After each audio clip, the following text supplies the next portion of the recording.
Comme tout bon web designer et concepteur de site, tu sais qu'il est important de compresser ces images pour qu'elles pèsent le moins lourd possible afin d'éviter que ton site ne prenne 4 ans à charger. Eh bien, je vais te montrer aujourd'hui comment tu vas pouvoir compresser tes images et changer le format en WebP, qui est un des formats les plus optimisés aujourd'hui, directement dans Webflow.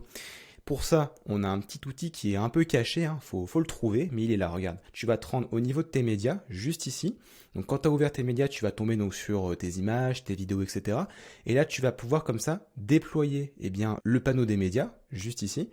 Et regarde maintenant ce que tu vas pouvoir faire. Tu vas pouvoir sélectionner par exemple ce média-là, donc qui correspond à celui qui est sur cette page-là. Là, on voit que le média, il est en .jpeg. Je vais le sélectionner. Et là, je vais pouvoir compresser directement mon média. Et regarde ce qu'ils me disent. Une fois que je l'aurai compressé, il va être changé en format WebP. Donc, si je suis d'accord avec ça, bah, très bien, on y va. Compress, on patiente, et voilà, c'est déjà fait. Maintenant, tu peux aller constater qu'au niveau des paramètres, regarde bien, on a un format optimisé. Tu n'as plus le petit attention qui est affiché habituellement ici, et on n'est plus qu'à 24 KB.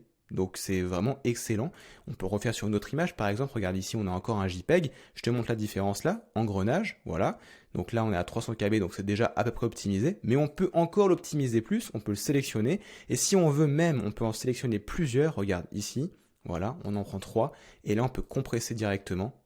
Compress, même manipulation. Et voilà, tout a été changé en WebP. Et maintenant, on a optimisé encore plus le poids de l'image.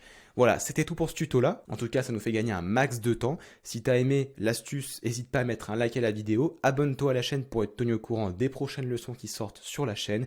Et moi, je te dis à très bientôt dans une prochaine vidéo. Ciao!